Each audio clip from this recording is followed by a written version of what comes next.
Hey, hello there. Hello, Evelyn. Hello, Crozpix. I don't know if I've seen Crozpix before. Welcome. If you've been here and I haven't seen you, it's just because I only look right at the start, at the back of the camera, to see who's here. When I sit down and start reading, I can't see. Also, I saw Pauline there, and Don't Have a Tiff, and somebody called A Giggles. A very fine name you have, A Giggles. I'm Gildart, and this is Fireside Reading, where I sit every day in front of the fire at 5 Pacific live and read a little bit of a book. And over the course of a period of time, we read a book, a big book. Everything that anybody might miss, because every day isn't always possible, is usually uploaded to the YouTube channel pretty quickly. It's also all on Instagram. So if there are any books that we've already done, because we've been doing this for a year and a half, almost 2 years now, if there are any books that you'd like to look at that we've already done, they're all on YouTube. What else is going on? We have about 4 or 5 more days on a passage to India, and after that, I'll tell you in the next couple of days what we're going to do. I'm just checking a few things, but I had a lot of suggestions from people, and I love that, and it's going to be exciting, and that's the beauty of this idea, is that there are so many wonderful books that we can share together. So I'll be telling you that, and we'll be starting the next one in around about a week. So until then, however, we have a passage to India to finish. I think my cough is a little bit better today. I hope so. I find that when I read, for some reason, when I'm breathing in to read out loud, that's when it gets me. So I hope that doesn't happen today. If it does, I apologize. All right. Welcome to a fireside reading of A Passage to India by E.M. Forster. Chapter 35. Long before he discovered Mao, another young Mohammedan had retired there, a saint.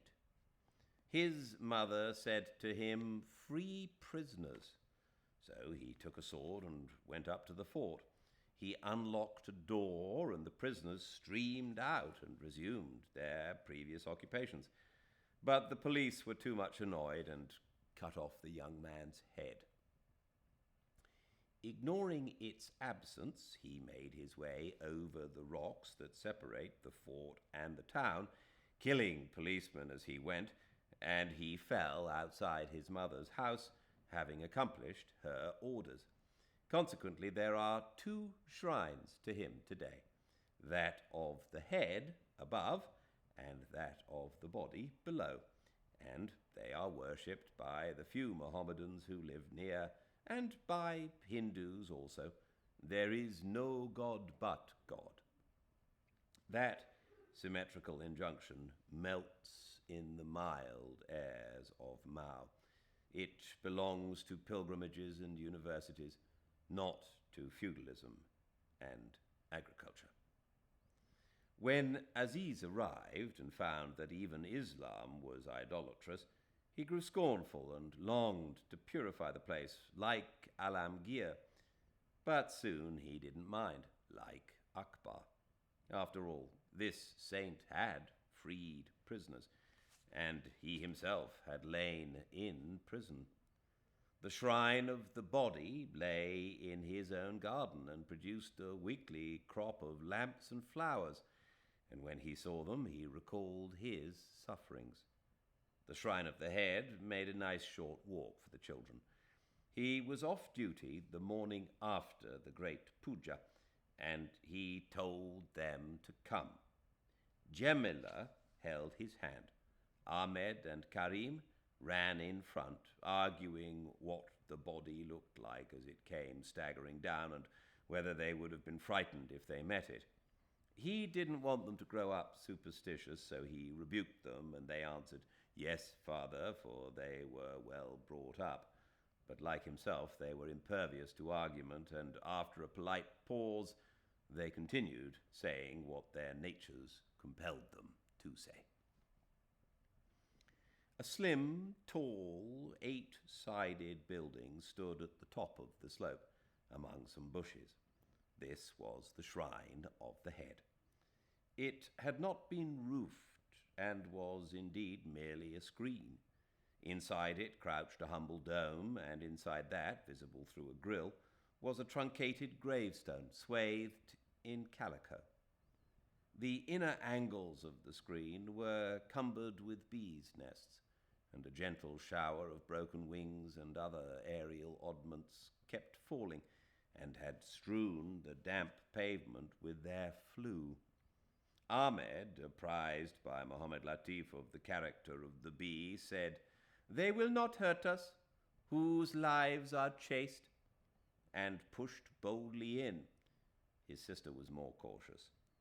From the shrine they went to a mosque, which in size and design resembled a fire screen. The arcades of Chandrapur had shrunk to a flat piece of ornamental stucco, with protuberances at either end to suggest minarets. The funny little thing didn't even stand straight, for the rock on which it had been put was slipping down the hill. It and the shrine were a strange outcome of the protests of Arabia. They wandered over the old fort, now deserted, and admired the various views. The scenery, according to their standards, was delightful. The sky grey and black, bellyfuls of rain all over it, the earth pocked with pools of water and slimy with mud. A magnificent monsoon, the best for 3 years, the tanks already full, bumper crops possible. Out towards the river, the route by which the Fieldings had escaped from Deora, the downpour had been enormous. The mails had to be pulled across by ropes. They could just see the break in the forest trees, where the gorge came through, and the rocks above that marked the site of the diamond mine, glistening with wet. Close beneath was the suburban residence of the Junior Rani, isolated by floods, and Her Highness, lax about Purdah, to be seen paddling with her handmaidens in the garden and waving her sari at the monkeys on the roof. But better not look close beneath, perhaps, nor towards the European guest house either.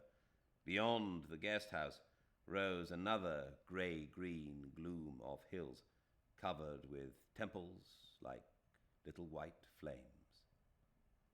There were over 200 gods in that direction alone, who visited each other constantly and owned numerous cows and all the beetle leaf industry, besides having shares in the Asya Gar motor omnibus.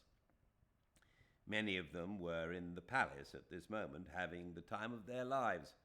Others, too large or proud to travel, had sent symbols to represent them. The air was thick with religion and rain. Their white shirts fluttering, Ahmed and Karim ran about over the fort, shrieking with joy. Presently they intersected a line of prisoners who were looking aimlessly at an old bronze gun. "Which of you is to be pardoned?" they asked. For tonight was the procession of the chief god, when he would leave the palace escorted by the whole power of the state and pass by the jail which stood down in the town now.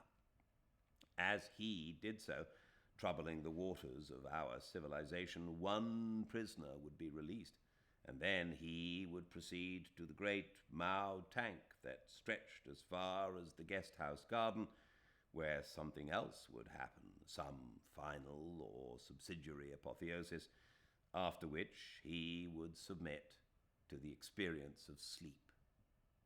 The Aziz family did not grasp as much as this, being Muslim, but the visit to the jail was common knowledge.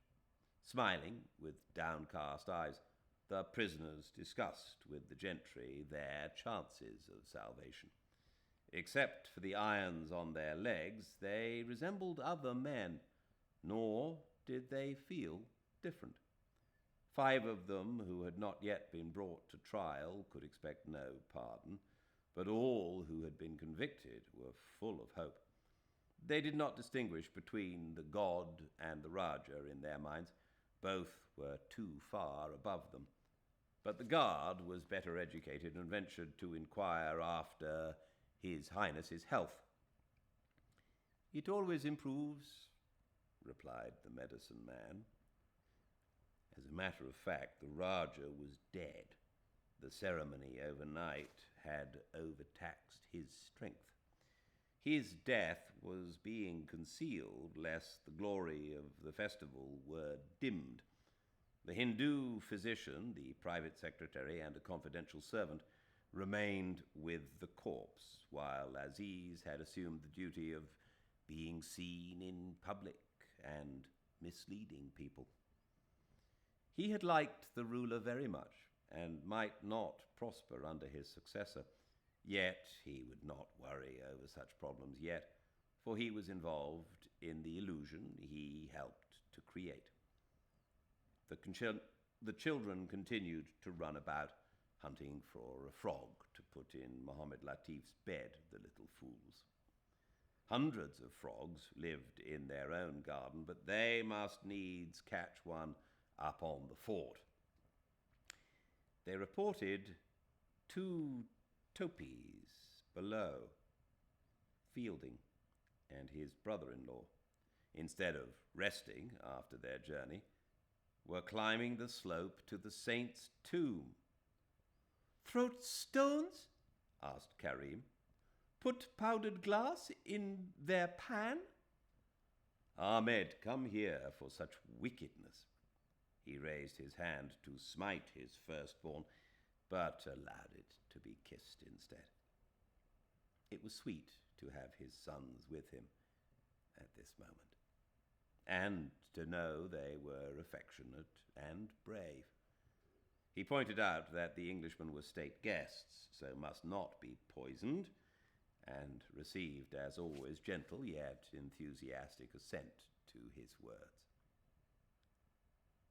The 2 visitors entered the octagon, but rushed out at once, pursued by some bees.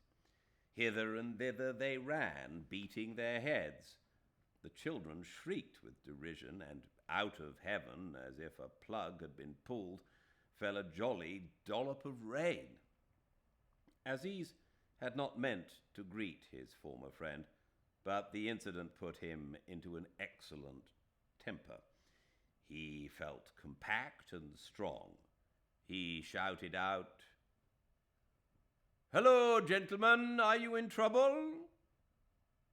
The brother-in-law exclaimed a bee had got him. "Lie down in a pool of water, my dear sir. Here are plenty. Don't come near me, I cannot control them. They are state bees. Complain to His Highness of their behavior." There was no real danger, for the rain was increasing. The swarm retired to the shrine. He went up to the stranger and pulled a couple of stings out of his wrist, remarking, "Come, pull yourself together and be a man." "How do you do, Aziz, after all this time? I heard you were settled in here," Fielding called to him, but not in friendly tones. "I suppose a couple of stings don't signify." "Not the least. I'll send an embrocation over to the guest house. I heard you were settled in there." "Why have you not answered my letters?" he asked, going straight for the point, but not reaching it owing to buckets of rain. His companion, new to the country, cried as the drops drummed on his topi, that the bees were renewing their attack. Fielding checked his antics rather sharply and said, "Is there a shortcut down to our carriage? We must give up our walk. The weather's pestilential." "Yes, that way. Are you not coming down yourself?" Aziz sketched a comic salaam. Like all Indians, he was skillful in the slighter impertinences. "I tremble, I obey," the gesture said, and it was not lost upon Fielding. They walked down a rough path to the road, the two men first, the brother-in-law, boy rather than man, next, in a state over his arm which hurt. The three Indian children last, noisy and impudent, all six wet through. "How goes it, Aziz?" "In my usual health."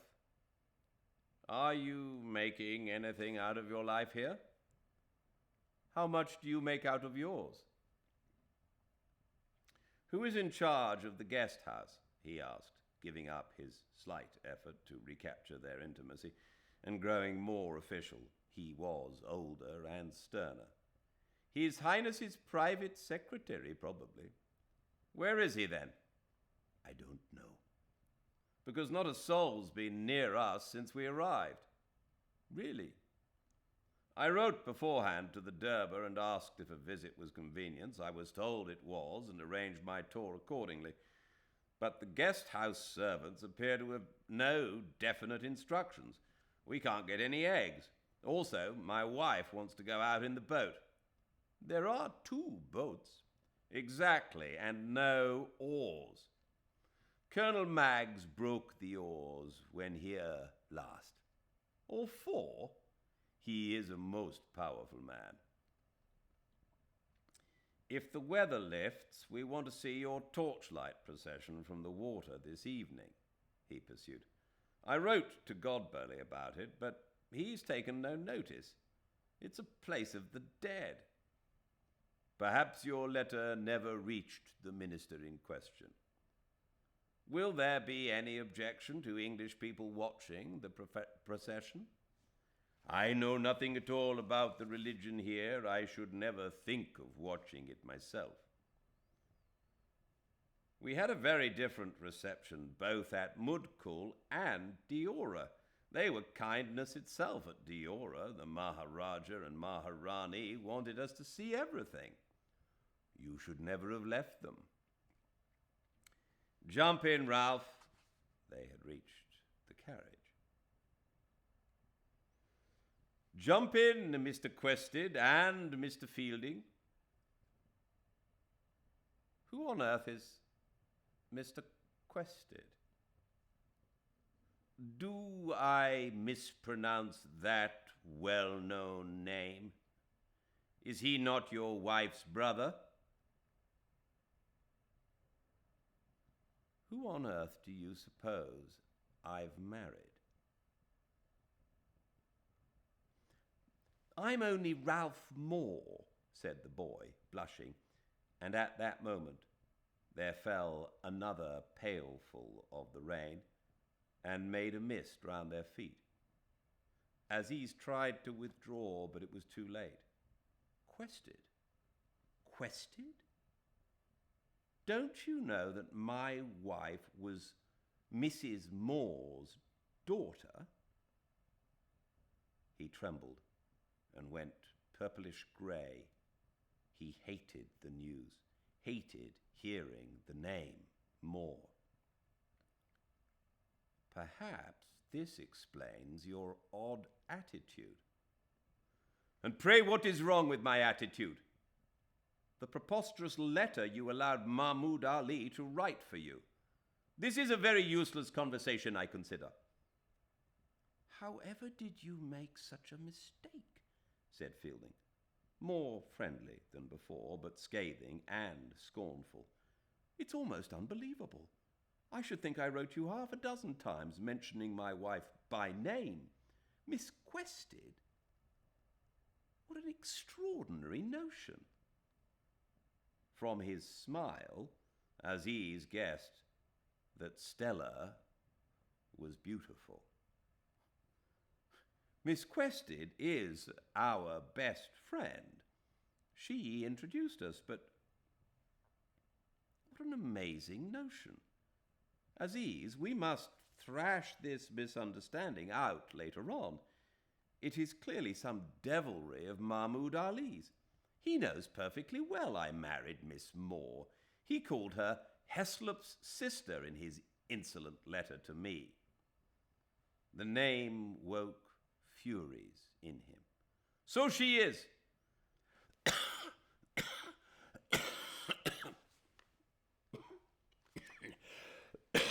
Excuse me. Wow. Sorry about that. I was getting a little emotional about Aziz, and off I went. The name woke furies in him. So she is, and here is Heslop's brother, and you his brother-in-law, and goodbye. Shame turned into rage that brought back his self-respect. What does it matter to me who you marry? Don't trouble me here at Mao is all I ask. I do not want you.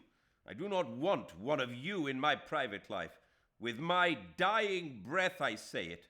Yes, yes, I made a foolish blunder. Despise me and feel cold. I thought you married my enemy. I never read your letter. Mahmud Ali deceived me. I thought you'd stolen my money.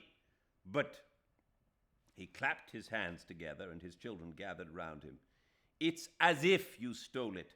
I forgive Mahmud Ali all things because he loved me. Then, pausing, while the rain exploded like pistols, he said, My heart is for my own people henceforward, and turned away. Cyril followed him through the mud, apologizing, laughing a little, wanting to argue and reconstruct, pointing out with irrefragable logic that he had married not Heslop's betrothed, but Heslop's sister. What difference did it make at this hour of the day? He had built his life on a mistake, but he had built it. Speaking in Urdu that the children might understand, he said, Please do not follow us, whomever you marry. I wish no Englishman or Englishwoman to be my friend. He returned to the house excited and happy. It had been an uneasy, uncanny moment when Mrs. Moore's name was mentioned, stirring memories. Miss S. Moore, as though she was coming to help him. She had always been so good, and that youth, whom he had scarcely looked at, was her son, Ralph Moore. Stella and Ralph, whom he had promised to be kind to. And Stella had married Cyril.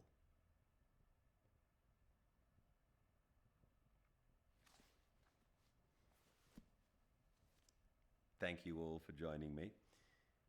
More tomorrow. I'm reducing the number of coughing fits per chapter, so hopefully none tomorrow. I love doing this, and I love your company. Thank you so much for joining me. I will see you all at 5 Pacific at Fireside Reading on Instagram tomorrow. And please check out YouTube Fireside Reading channel if you'd like. Until I see you, everyone, please stay very, very well.